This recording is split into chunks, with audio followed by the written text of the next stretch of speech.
Meus irmãos, considerem motivo de grande alegria o fato de passarem por diversas provações, pois vocês sabem que a prova da sua fé produz perseverança, e a perseverança deve ter ação completa, a fim de que vocês sejam maduros e íntegros, sem que falte a vocês coisa alguma. Se algum de vocês tem falta de sabedoria, peça a Deus que a todos dá livremente, de boa vontade, e lhe será concedida. Peça-a, porém, com fé sem duvidar, pois aquele que duvida é semelhante à onda do mar, levada e agitada pelo vento. Não pense tal homem que receberá coisa alguma do Senhor, pois tem mente dividida e é instável em tudo o que faz. O irmão de condição humilde deve orgulhar-se quando estiver em elevada posição, e o rico deve orgulhar-se caso venha a ser humilhado, pois passará como a flor do campo. Pois o sol se levanta com calor intenso e seca a planta,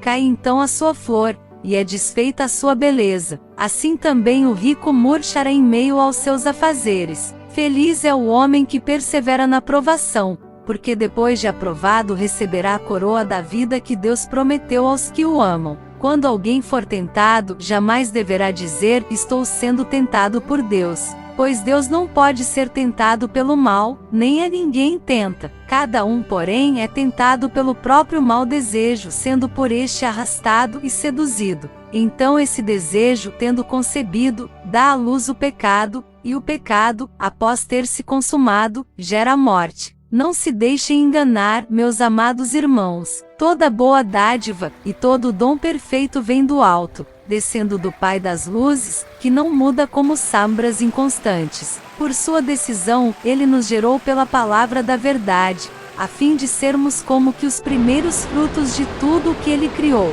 Meus amados irmãos, saibam disto: cada um deve estar pronto para ouvir, pronto para falar e pronto para ficar irado. Pois a ira do homem não produz a justiça de Deus.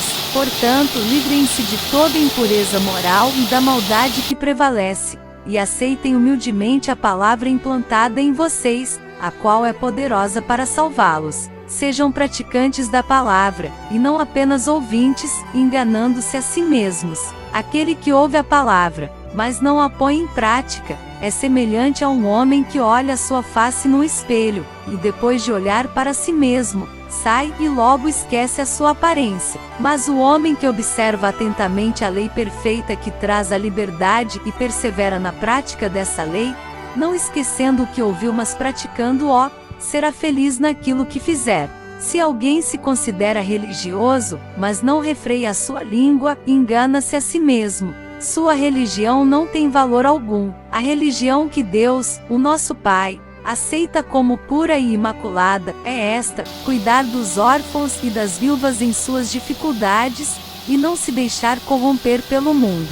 Agora, prosseguindo no mesmo tema, meus amados irmãos, lembrem-se disto: sejam todos prontos para ouvir, tarde-os para falar e tarde-os para irar-se, pois a ira do homem não produz a justiça de Deus.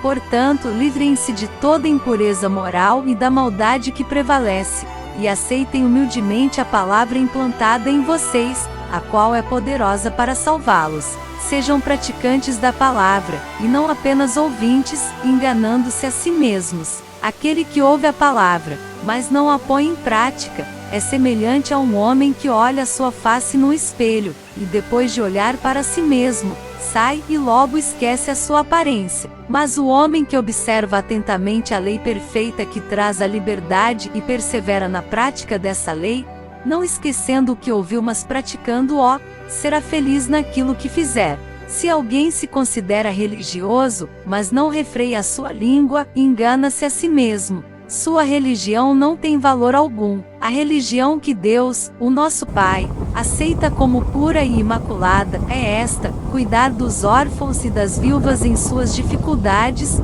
e não se deixar corromper pelo mundo.